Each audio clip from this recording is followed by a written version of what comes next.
Bonjour à tous, bienvenue encore vous qui vous retrouvez du côté de YouTube et ceux qui sont sur Facebook. Donc si toi tu ne me connais pas, écoute, moi je m'appelle Armelle. Alors ça fait déjà un moment que je donnais ma vie au Seigneur et ici dans Eau de Vie Édifie, c'est que la parole de Dieu que je partage ici. Donc aujourd'hui nous allons continuer notre lecture. On va continuer la lecture sur Bereshit, donc Bereshit, la Genèse. On est déjà, le dernier que nous avons parlé mardi, c'était le chapitre 30. Et aujourd'hui nous allons partager le 31. Alors ici, le chapitre 31. Et ici le slogan c'est aimer Jésus. Aimer Jésus. Lire la Bible, la prière, l'intimité avec le Seigneur, l'autocritique, hyper important. Et prendre conscience du péché. Il n'y a pas de petit péché, il n'y a pas de grand péché. Adam et Ève, on les a chassés du jardin. Ton péché là va te séparer du Seigneur. Il a chassé Adam et Ève, ils étaient dans le jardin d'Éden, mais ça ne l'a pas empêché de les chasser. Parce qu'ils avaient désobéi à ce que le Seigneur les avait dit par rapport aux fruits de l'arbre. D'accord? Merci mon Dieu, mon roi, encore pour ce partage. Merci Yahweh de m'accompagner. Merci de faire encore ce que tu veux, que je puisse encore diminuer et que toi tu puisses encore croître, Père éternel. Parce que ce moment est pour toi. Ce moment est que pour les hommes, des femmes, des enfants, des personnes qui sont en âge de comprendre et d'écouter, puissent être vraiment à ce rendez-vous. Béni sois-tu, Père éternel, et merci encore pour ta parole. Merci encore de nous bénir. Merci encore, Papa, de nous emmener là où tu veux. Au nom de Jésus, Amen, Amen, Amen. Alors, comme je dis souvent, tu as des applications par lesquelles tu pourras éventuellement lire ta Bible ou bien tu prends ce support. Moi j'aime bien le support en fait, avoir la Bible directement, pour moi aussi c'est hyper important parce que ça te permet de stabilité, ça te permet en fait de revenir et de la méditer et c'est hyper important. Alors je ne vais pas te faire tout le check de la lecture, donc aujourd'hui on est jeudi, donc comme pour ceux qui me suivent depuis un petit moment, le lundi, le mardi, on est toujours sur la lecture, on est sur la lecture, les révélations que le Seigneur peut donner. Et le mercredi, je fais toujours une pause, ça dépend, si j'ai des urgences ou j'ai des petits flashs à donner, je le fais.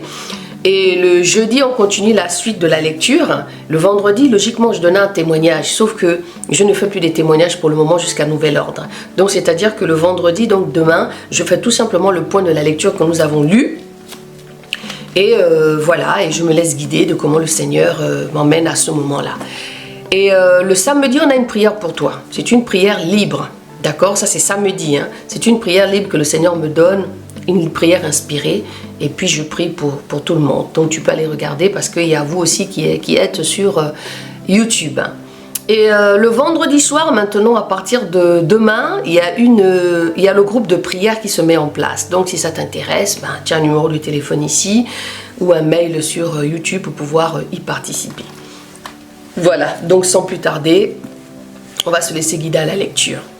Alors Yahweh dit à Jacob de retourner au pays de ses pères. Amen.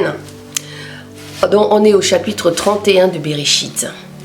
Or Jacob entendit les discours des fils de Laban qui disaient à Jacob: a pris tout ce qui appartenait à notre père et c'est de ce qui était à notre père qu'il s'est acquis.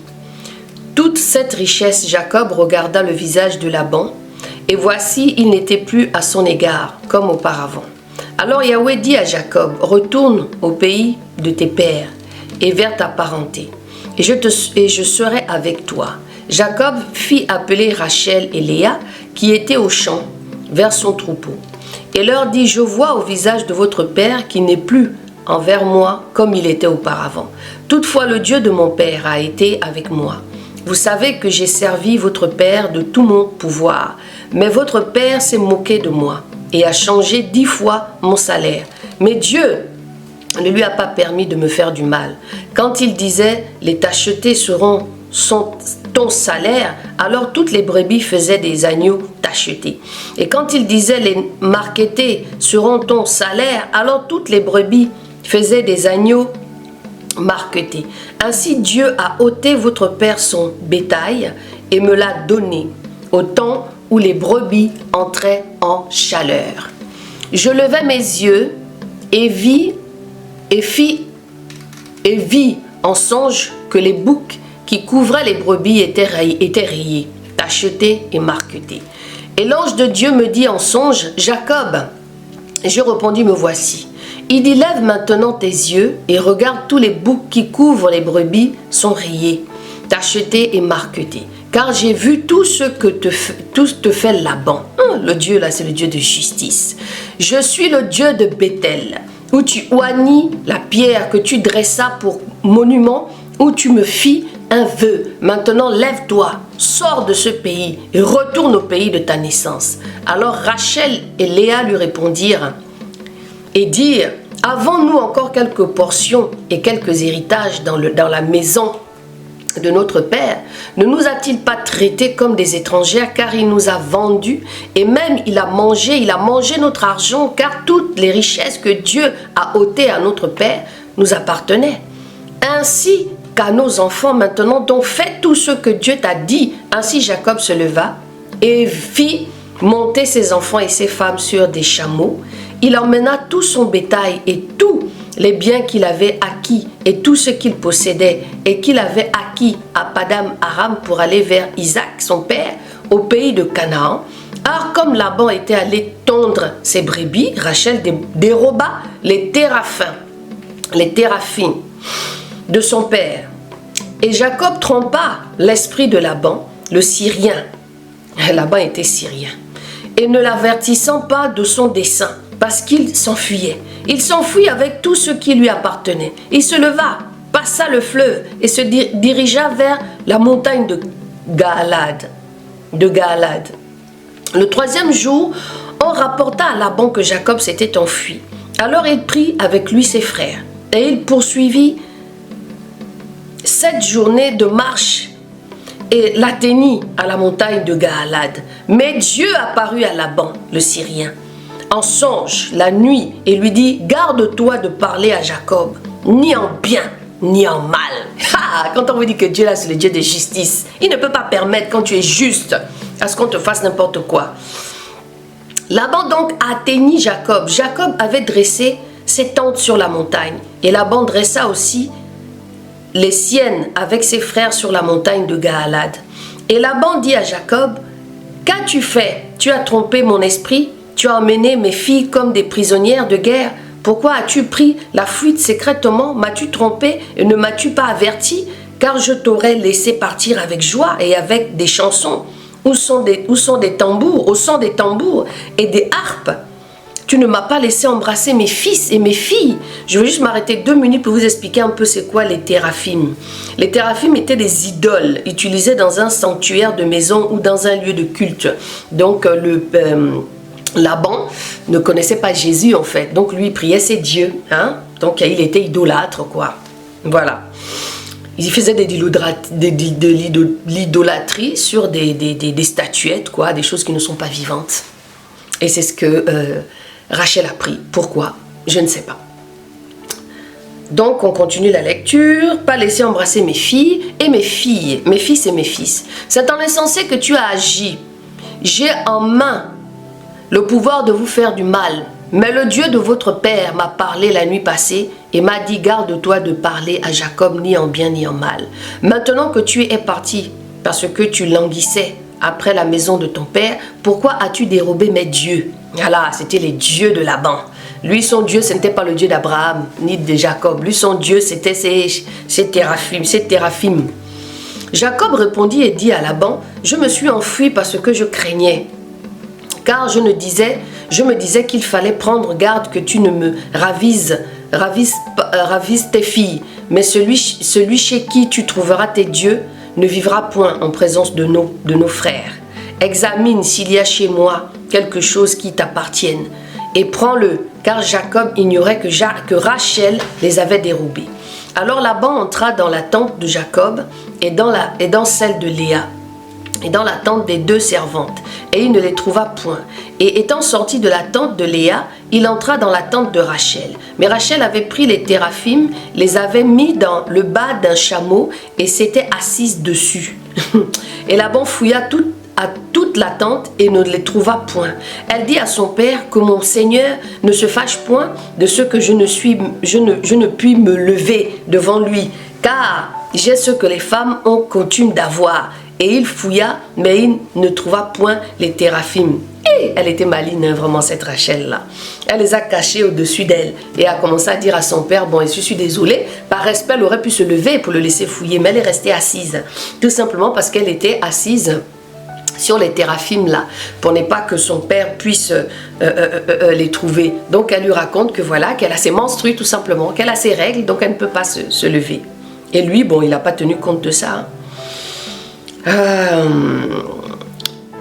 Vraiment, que mon Seigneur ne se fâche point de ce que je ne puis me lever devant lui, car j'ai ce que les femmes ont coutume d'avoir. Et il fouilla, mais il ne trouva point les téraphim. Jacob se mit en colère et querella Laban. Il reprit la parole et lui dit, quelle est ma transgression, quel est mon péché pour que tu me poursuives avec tant d'ardeur?